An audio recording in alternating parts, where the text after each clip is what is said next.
Patriots are going to have, obviously, a keen eye on some prospects with the number 4 pick in the draft. It's going to come down to measurements big time. All right? As it does with all men at some point in our lives, it comes down to measurements, and these inches are really going to matter, folks. Will Campbell is still regarded as the top tackle prospect in the draft. And unlike most years, the question that follows that is Will Campbell a tackle? 33 inches, that's the magic number. Not for that, gentlemen, but for arm length. If he's got over 33 inches in his arm length, bam, automatically he's a tackle. If it's 32 3/4, no, he's not. He's not a tackle. These things might get overblown sometimes, but if you're the Patriots and you desperately need to improve that position, I don't think it's a chance you can take. Now, I will say this in Will Campbell's defense, because I'll say it about another prospect in a minute. The dude can flat out play. And he plays at a very high level in the SEC. He was a unanimous All-American, and he doesn't allow sacks. At the end of the day, that's what you're looking for. But also at the end of the day, as much as the SEC wants to believe it's the AAA of the minor league, or of the NFL, as much as they want to believe that, there are bigger, stronger, more athletic guys on every NFL team. Say the SEC. We see plenty of SEC guys flame out too. So that is a very important number to get to 33 inches rather than 32 3/4. And I think Bill Parcells had the great line about it. What did he say? It was something along the lines of, yeah, if you make an exception for a guy based on talent that doesn't hit your standards, then you're going to have a team full of exceptions. You got to have a standard. And trust me, all these NFL teams have that kind of standard, that 33 for a tackle. It's not something they mess around with. And that's where it could hurt Will Campbell a little bit. And if that's your best option at 4, I would trade back. And I think a lot of experts would tell you that too. Mel Kiper still got him going at number 4. I see plenty of opportunities to trade for a team that is looking at a quarterback, and maybe even a team that's looking at pass rush. Because that goes into my next prospect I want to look at, and that's Mason Graham, the defensive tackle from Michigan.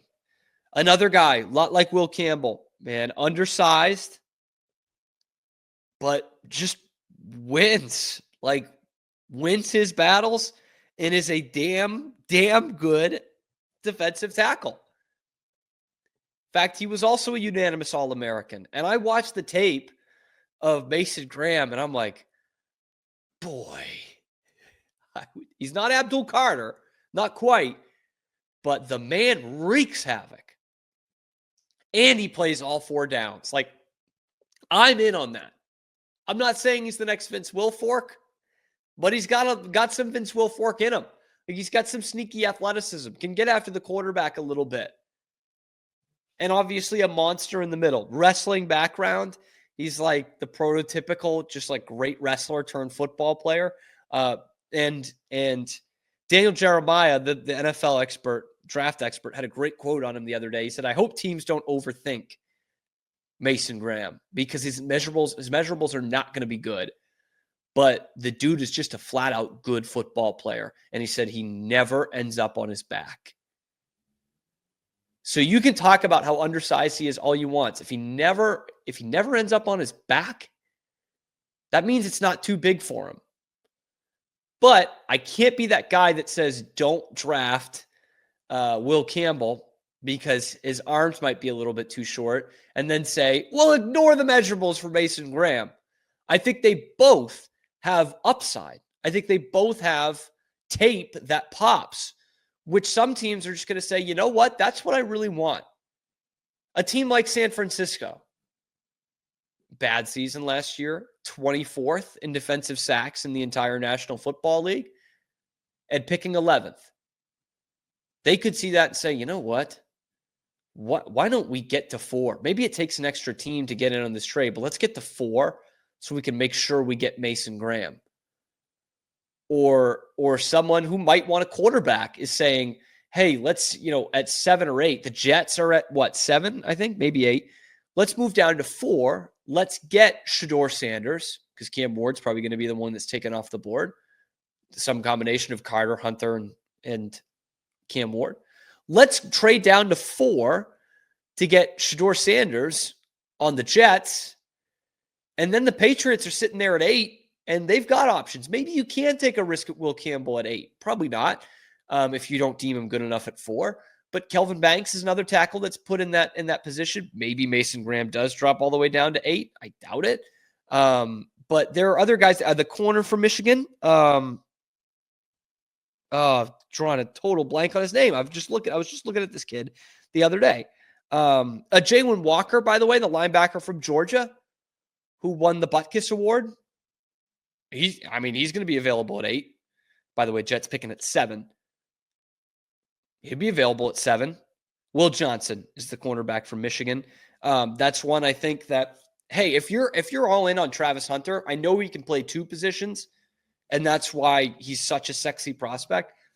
But if you were willing to go Travis Hunter at 4 and say, hey, we could really use some bolstering to our cornerback position as well, and Mike Vrabel's talked about how important the slot corner, that nickel corner, is for the way that he wants to play. If that's such an important position to you that you're willing to draft Travis Hunter at 4, you can take Will Johnson at 7 or 8 or 11 in a trade back and say, you know what, we really do value this position. And we've got a guy in Will Johnson who's really not that far off from Travis Hunter as a corner.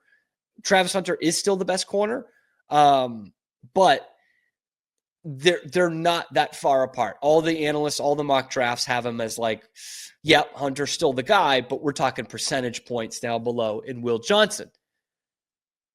So all that to say, the prospects that they're looking at here, if Will Campbell and Mason Graham don't meet the measurables that Mike Vrabel has as the standard, there's still plenty of options in terms of trading back and getting a good player and a position that you were already looking at, and a premium that you were already putting on those positions. I don't know. I think there's going to be plenty of options for the Patriots. They fucked up their best option, which was the number 1 pick in the draft, and we wouldn't have to worry about any of this. You'd have Abdul Carter or Travis Hunter, and that's the only debate we'd be having, but you wouldn't be competing with anybody. Now, you screwed yourself over. You're probably not going to get either of those guys. There's still a chance of Travis Hunter at 4, which would be amazing. He's not going to do any of the combine stuff, so maybe one of these guys has an incredible combine and they go and pick him instead at 3, and Travis Hunter falls to 4, or whichever one is not going to pick the quarterback. And then you're in business. But until then, trading might be your best option, and that's not a bad thing. That's not like saying Voldemort for the way this team is right now. Anyway, let me know what you guys think down in the comments below. Be sure to like, subscribe, helps out the channel a ton. You can also find us wherever you find your podcasts as well. We're live on YouTube every day, high noon Eastern time, and then we're available wherever you get your podcasts. So let me know down in the comments below. We are Rogue Media Sports. Hey, thanks for stopping by. And if you like this video, be sure to give us a like and subscribe. It really helps out the channel a ton. You can follow me on Twitter here for some more outrageous Boston sports takes coming to you every weekday at noon Eastern time. And then after that, wherever you get your podcasts. We are Rogue Media Sports.